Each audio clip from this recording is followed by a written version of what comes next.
요즘에는 이번 한 주간에는 뉴스를 보면서 제가 눈을 2번을 닦았는데요. 이게 실화냐? 내가 뭘 본 거냐 지금? 그럴 만한 뉴스들이 생겼습니다. 그런데 다행스럽게도 막 롤러코스터를 타는 것처럼 오르락내리락 하고 있지만 좋은 방향으로 가고 있는 것으로 보여서 참 감사하고 그렇습니다. 그래서 사람은 오래 살아야 한다고 하는가 봅니다. 하나님께서 이 나라, 이 민족을 긍휼히 여기시고 점차 좋은 소식들을 자꾸 주시는 것이 이제는 시원하게 꼴이 들어가는 것처럼 만세를 부를 날이 이 민족에게도 다가올 줄로 믿습니다. 우리 장로님 교회 기도하시면서도 그런 말씀을 또 언급을 하셨지만, 우리 교회가 험난한 가운데서도 얼마 전 교회 설립 16주년을 지냈습니다. 벌써 16년이 되었네요. 이 상현동에서. 그런데 우리 교회는 모르겠어요. 다른 교회는 어떻게 지내는지 모르겠는데 우리 교회는 늘 뭔가가 부족했고 늘 힘들었던 것 같아요.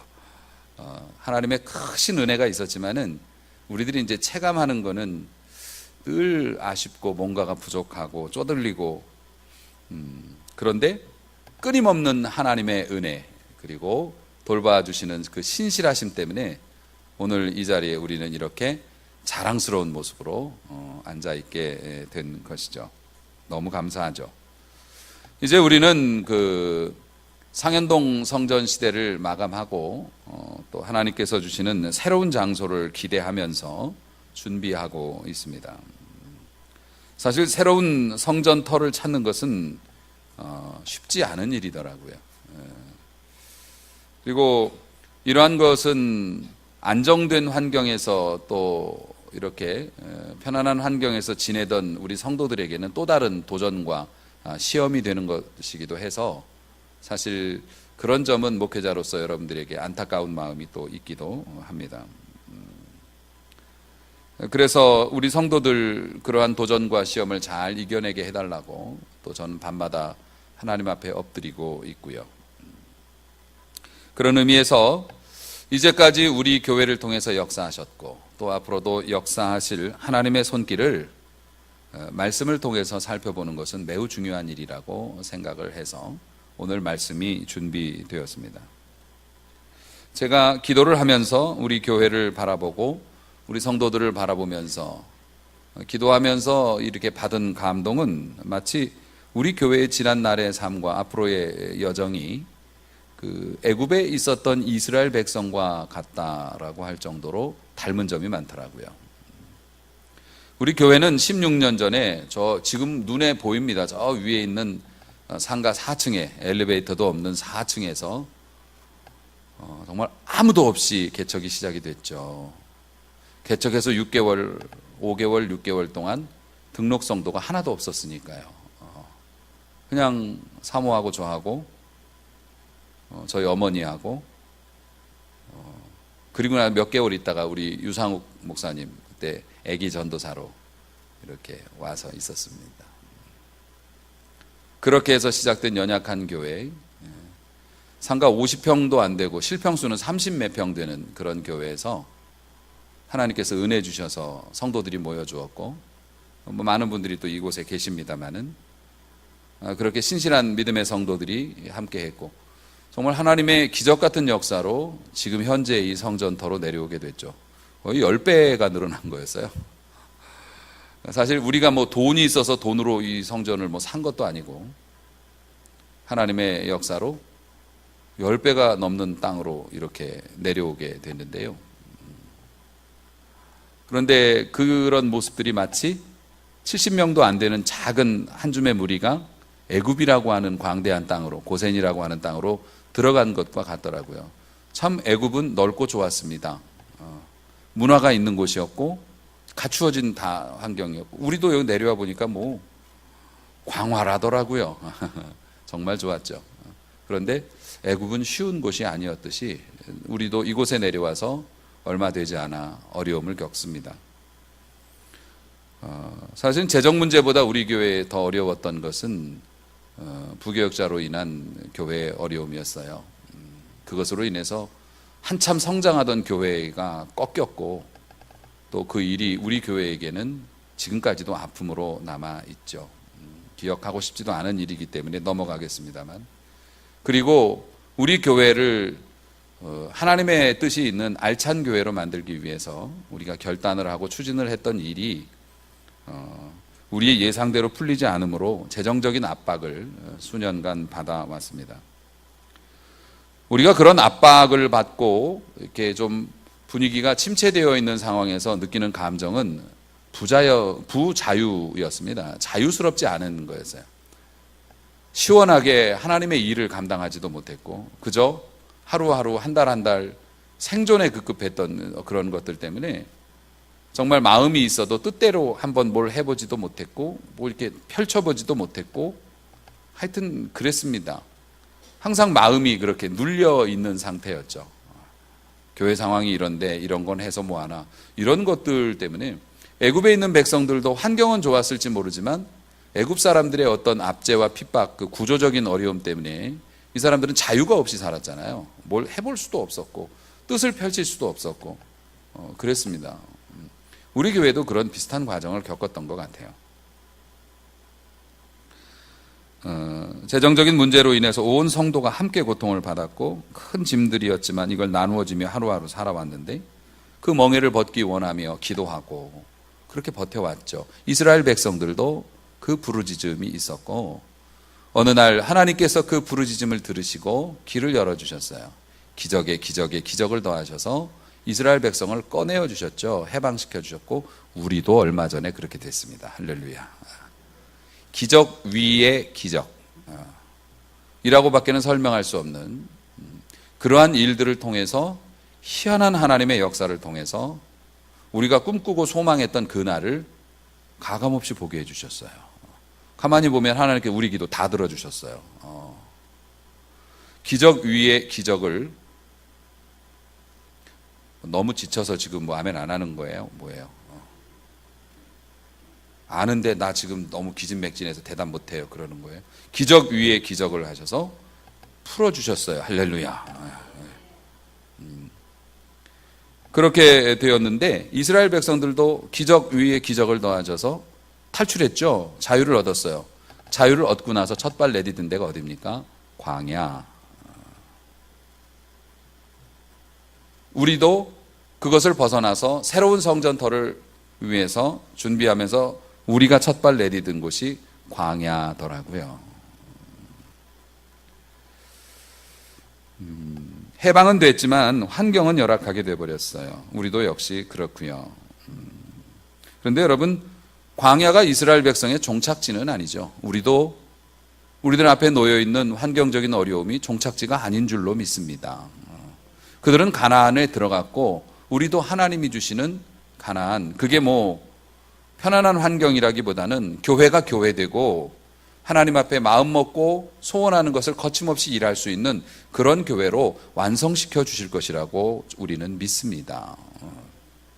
그런데 어쨌든 지금은 이제 광야로 발을 들여놓는 상황이니까 우리가 반드시 이런 상황에서 들어야 할 말씀이 있는 거죠. 그래서 이스라엘 백성들의 뒤를 따라가면서 오늘 본문을 의지해서 우리가 한번 이렇게 대입을 해가면서 은혜를 나누기를 원하는데요. 이스라엘 백성들이 출애굽을 해서 이제 몇 군데 포인트를 거쳤어요. 마라라고 하는 데서 있었고요. 신광야에 있었고, 그 다음에 출발해가지고 온 곳이 이 르비딤이라고 하는 지역입니다. 사실 이 사람들이 르비딤에 도착한 것은 우연한 일이 아니었어요. 왜냐하면 이스라엘 백성들은 구름 기둥, 불 기둥이 움직이는 대로 따라갔지 본인들이 뭐 회의해 갖고 간 게 아니었거든요. 구름 기둥이 안 움직이면 여기 있으라나 보다 그러고 천막 쳤고요. 구름 기둥이 움직이면 걷어라 그래서 갔고 그랬어요. 근데 구름 기둥이 매일 움직이는 건 아니었고 한 번에 뭐 몇 개월씩, 심지어는 3년 동안 머물러 있었던 적도 있었기 때문에 이스라엘 백성들은 뭐 언제까지 있는지도 몰랐고 얼마나 있어야 되는지, 뭐 내일 움직일지 1년 뒤에 움직일지도 모르면서 따라온 거죠. 어쨌든 철저하게 하나님의 인도를 따라왔어요. 그게 1절에 나옵니다. 17장 1절에 이스라엘 자손의 온 회중이 여호와의 명령대로 신광야에서 떠나 그 노정대로 행해서 르비딤에 장막을 쳤다, 이렇게 돼 있어요. 하나님의 인도를 따라갔다고요. 갔더니 어떻게 됐는 줄 아십니까? 1절 끝에 보시니 백성이 마실 물이 없는지라. 여러분, 거기가 지금 어디라고요? 사막이라고요. 물이 없으면 어떡해요? 하나님께서 이제 여기야 라고, 여기서 이제 너네 있어야 돼 라고 했는데 보니 물이 없어요. 물이라고 하는 거를요, 여러분, 돈이라고 하면은 여러분이 바로 접수가 됩니다. 물이 없으면 하루도 살기 어려운 것처럼 돈이 없어도 사실 현대 사회에서는 하루도 살기가 어려워요. 우리가 뭐 나무 해다 먹는 사람도 아니고 다 돈으로 해결하는 사람들인데, 하나님께서 여기야 하셨는데 돈이 없어요. 그렇게 생각하면 하나님의 인도를 따라서 여기까지 왔는데 우리가 궁핍해졌네요. 지금 그 얘기를 하고 있는 겁니다. 성도들도 아마 이스라엘 백성하고 같은 마음일 수도 있을 겁니다. 하나님께서 위기에서 벗어나게 하시더니 오히려 더 불확실한 상황으로 우리를 끌고 가시네. 더 어려움이 예상되는 미래를 보게 하시네. 왜 그렇게 하실까? 왜 하나님은 마실 물이 없는 곳에 텐트를 치라고 하셨을까? 그 정답은 하나님이 백성을 시험하셨다라고 성경이 이야기하고 있습니다. 아예 출애굽기를 정리하는 이제 그러한 단어가 하나님께서 광야에서 너를 낮추사 이렇게 되어 있어요. 하나님께서 광야라고 하는 시험을 치게 하셨고, 그 시험을 통해서 이스라엘 백성이 가나안에 들어갔을 때 복을 받을 수 있는 건강한 백성 만들기 위해서 테스트 과정을 거쳤다는 거고요. 하나님께서 왜 수많은 장소 중에 여기 하고 했는데 물이 없는 사막 한가운데로 이끄셨을까? 시험이죠, 뭐. 우리 교회 이전 문제도 시험입니다. 어느 교회처럼 뭐 큰 성전을 지어서 간다고요. 그것도 시험이죠. 얼마나 많은 물질이 필요하고 성도들의 헌신이 요구되어집니까? 우리 교회는 줄여서 가는 건데요. 그것도 시험입니다. 여러분에게 물질을 요구하지는 않지만은 줄어들고 멀어지는 것도 큰 시험이죠. 아주 큰 시험입니다. 목사님이 제일 굴욕적으로 들리는 말이 뭐냐면 교회는 가까운 게 좋다고. 근데 사실 목사님 말씀이 은혜스럽고 여기가 은혜 생활하기 좋아서요라고 하면 좋을 텐데 그렇게 표현을 안 하시는 분들도 가끔 있더라고요. 근데 서울대학교 멀다고 안 가는 사람은 없잖아요. 그런 것처럼.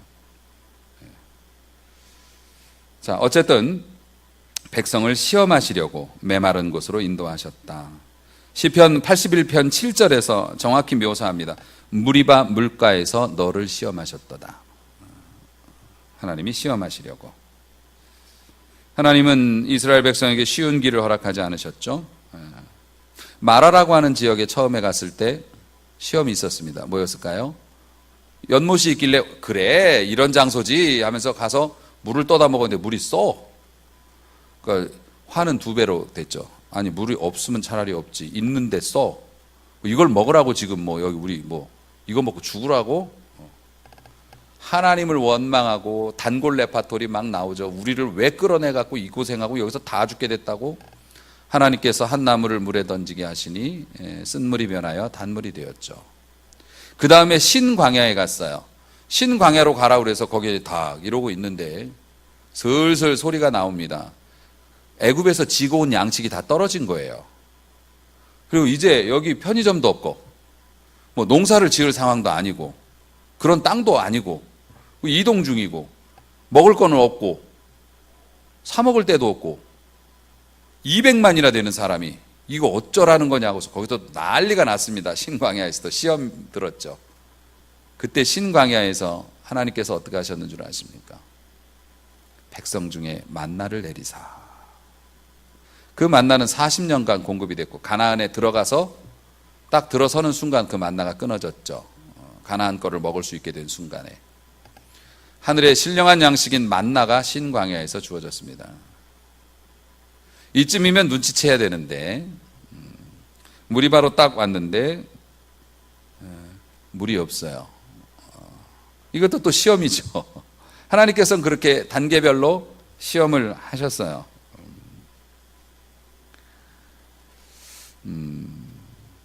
하나님께서는 성도들을 자꾸 시험하십니다.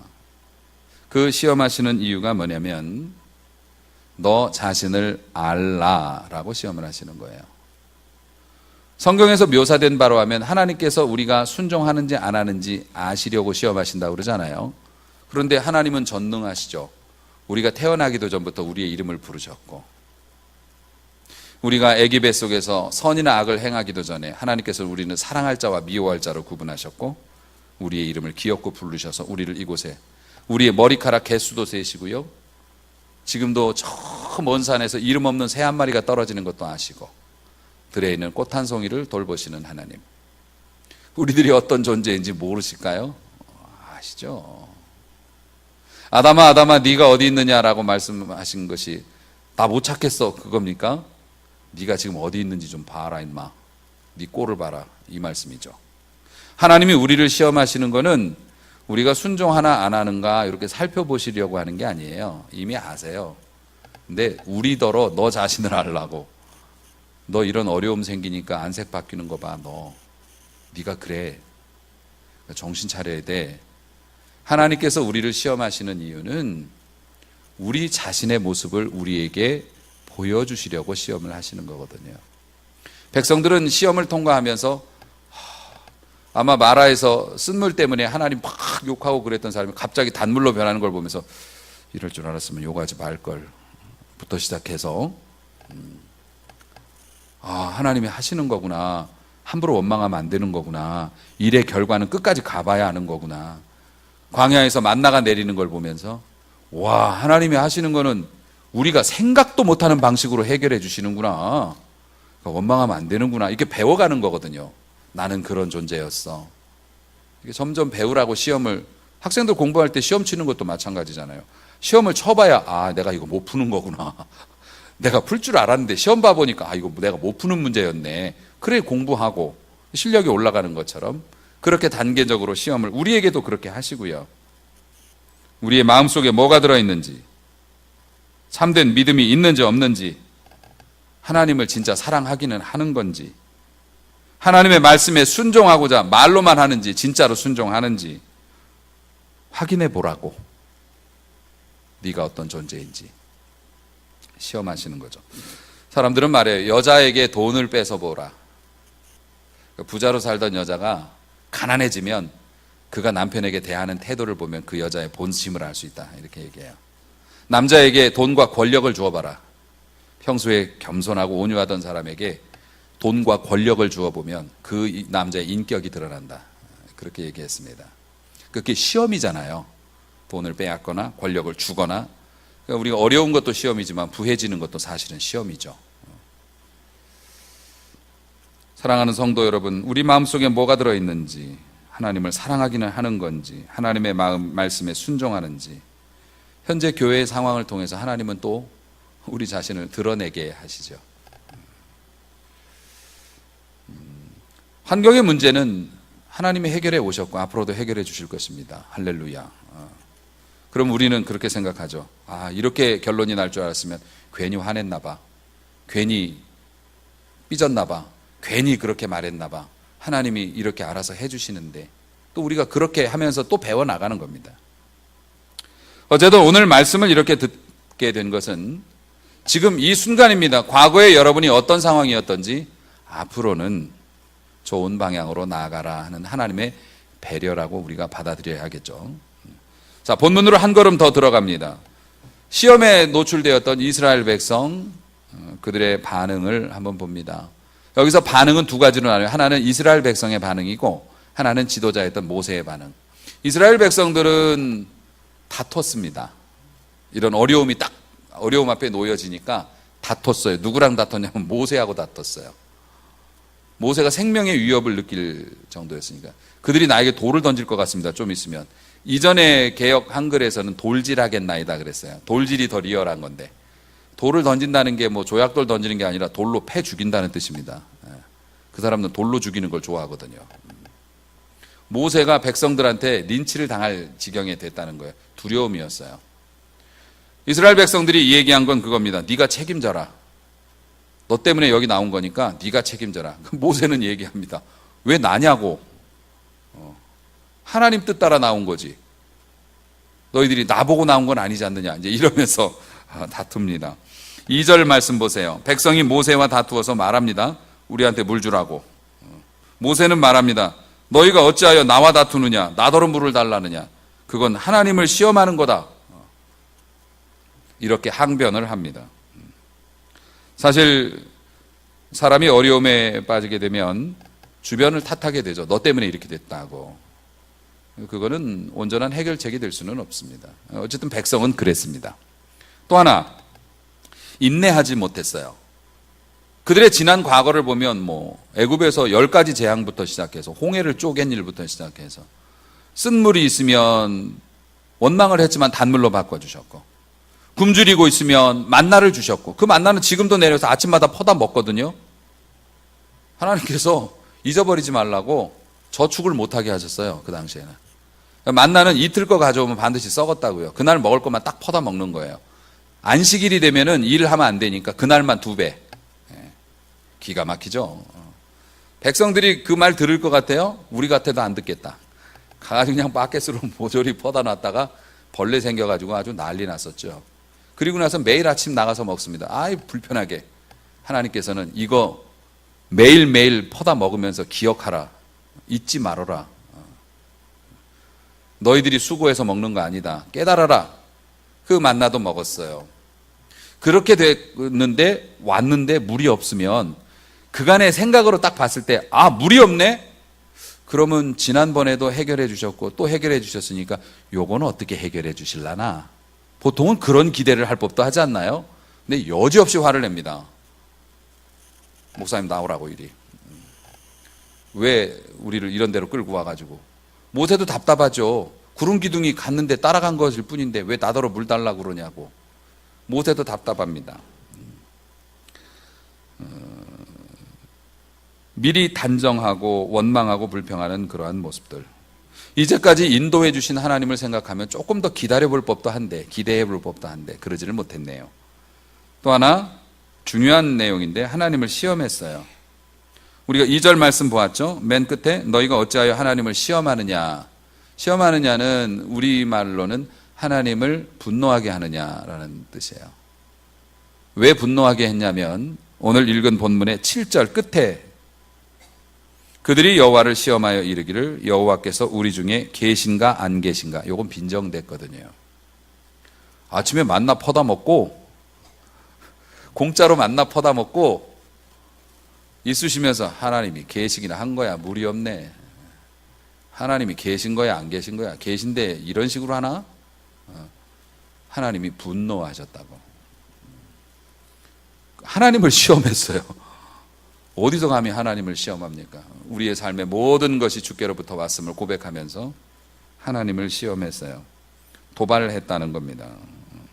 하나님 눈에 보이지 않는다고 막말하면 하나님 화내시죠. 왜냐하면 그동안 내가 너희에게 한 것이 있는데 그걸 다 먹고 누리고 그걸 체험했으면서도 너 그렇게밖에 말 못하냐?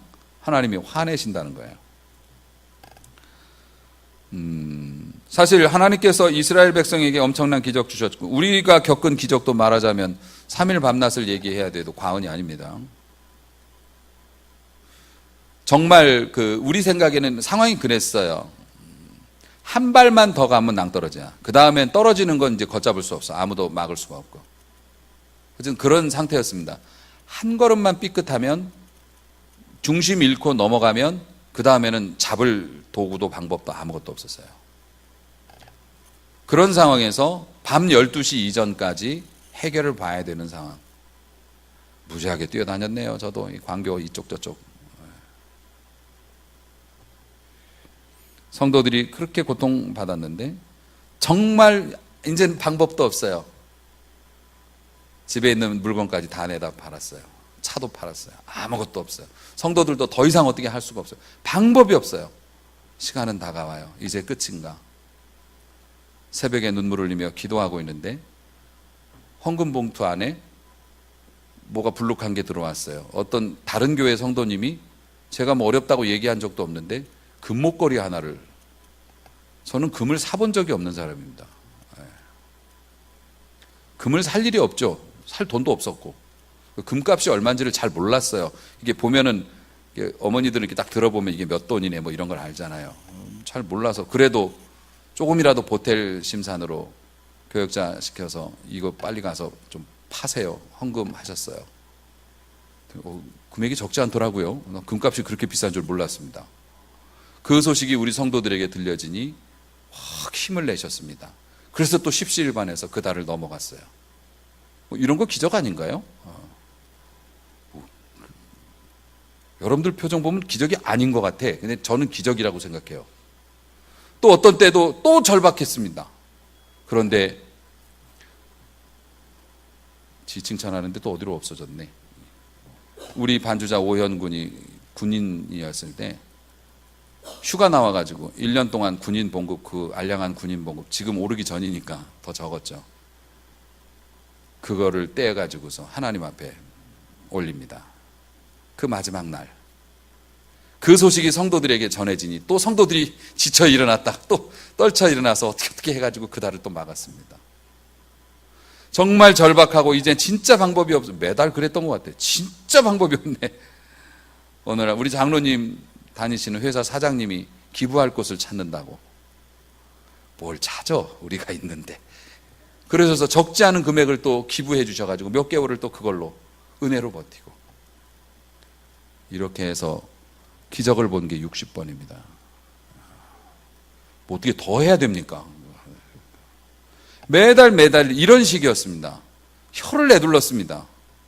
아마 아실 거예요. 우리 재직들은 다 공유를 했으니까. 혀를 내둘렀습니다. 이야, 하나님이 진짜 하시네. 되네 이게.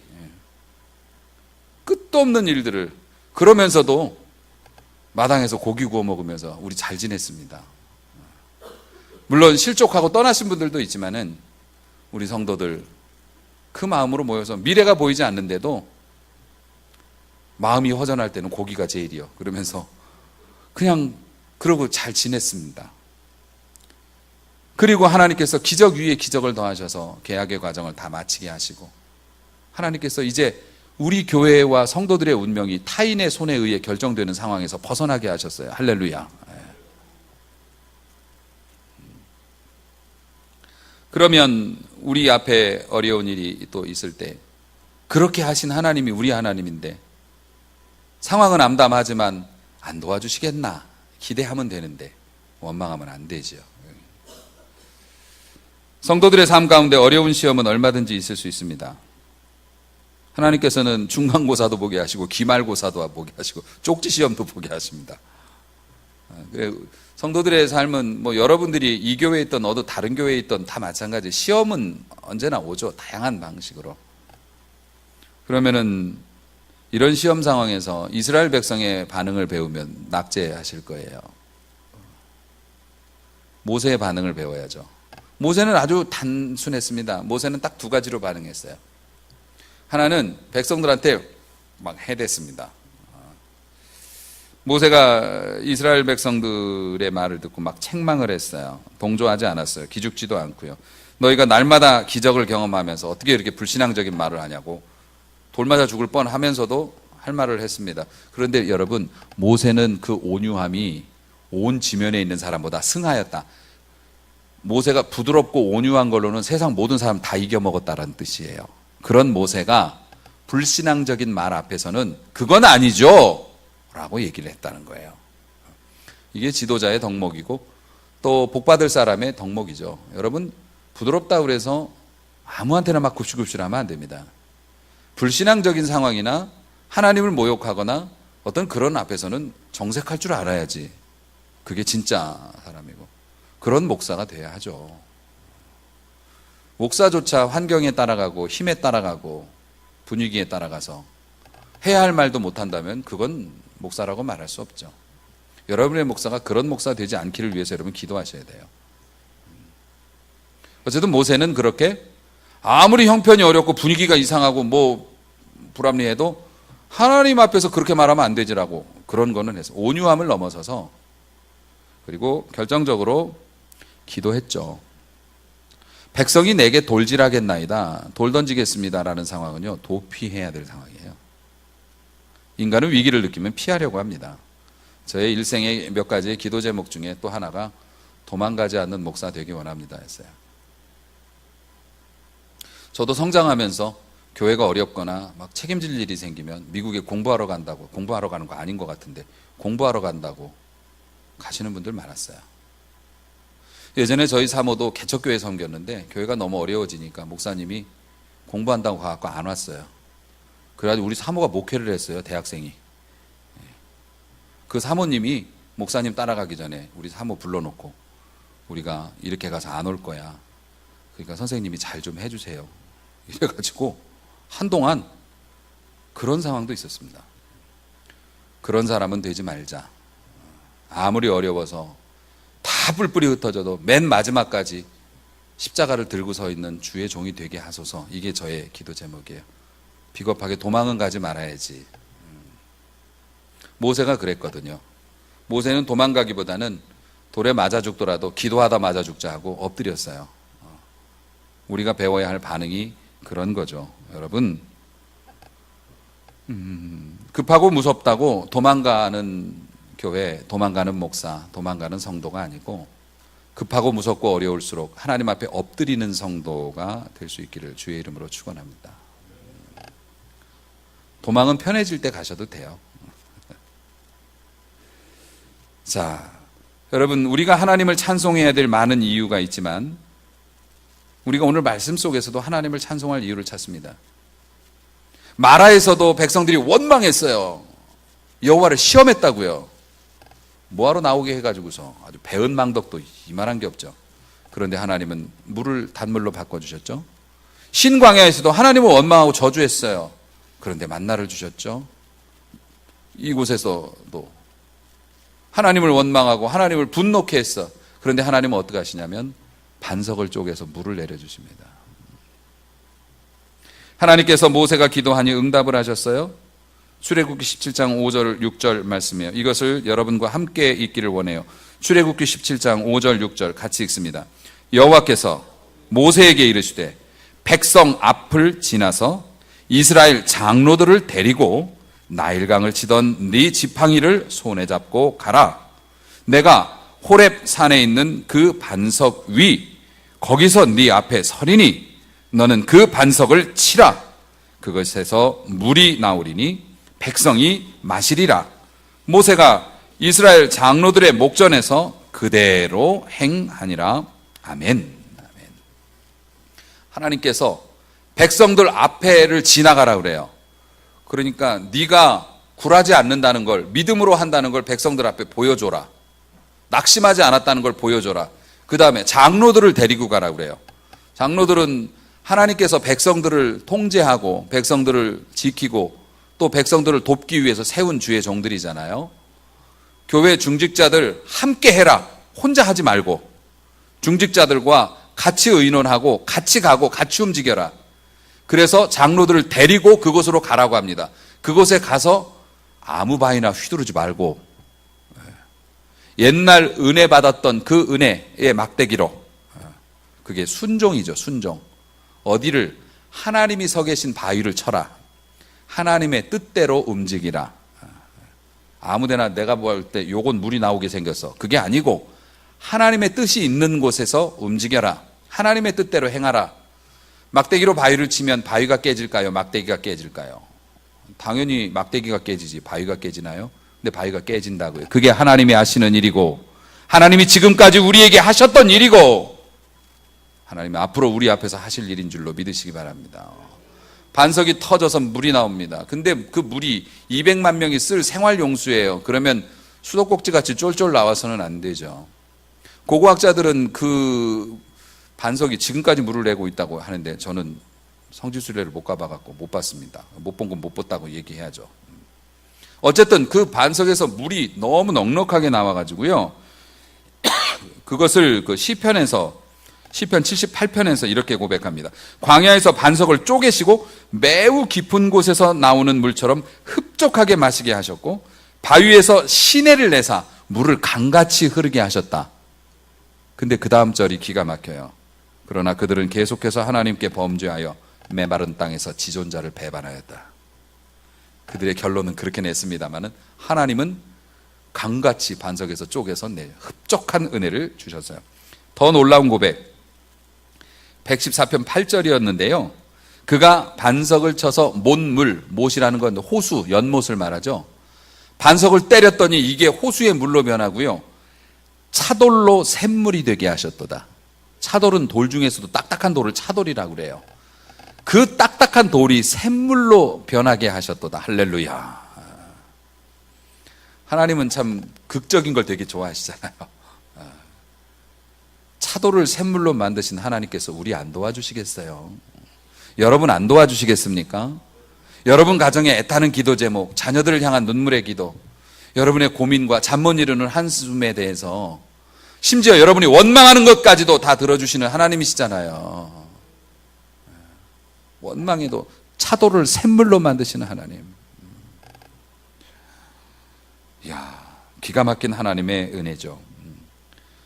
여러분, 차돌이 변하여 샘물 되는 일이 우리 앞에 생겨나게 될 줄로 믿습니다.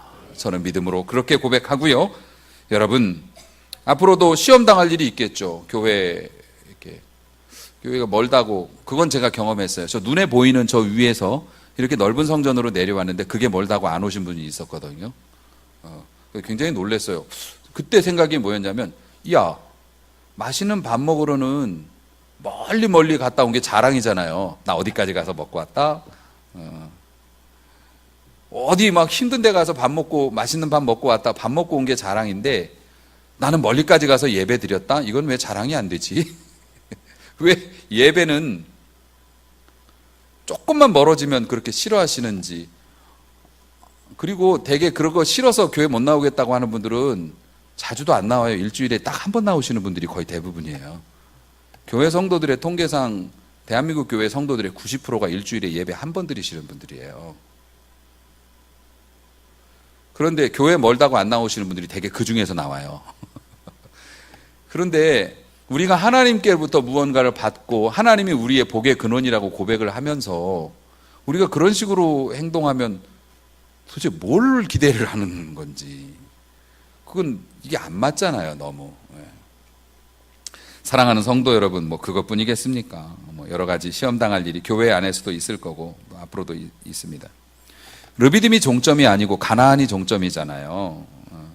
힘든 르비딤이 우리를 죽이는 게 아니라 하나님의 놀라우심을 보게 하는 장소였지 않습니까? 그러므로 여러분의 삶에 있는 가정의 문제, 직장의 문제, 자녀의 문제, 또 교회의 문제, 우리 앞에 놓여 있는 어려운 상황이 우리를 죽이는 것이 아니라 하나님의 새로운 면모를 보여주시는 하나님의 역사의 기회라고 하는 것을 우리가 조금 인내하고 기다리면 그것을 볼 수 있다는 사실을 우리가 지금 믿었으면 참 좋겠습니다. 사랑하는 성도 여러분, 그래서 하나님을 격동시키는 자가 아니라 그 시험을 통해서 담대히 우리의 믿음을 증명하고 하나님 앞에 기도하는 일에 쓰임 받아서 하나님이 주시는 가나안을 차지하기에 합당한 주의 백성으로 쓰임 받을 수 있게 되기를 정말 간곡한 마음으로 진심으로 축원합니다.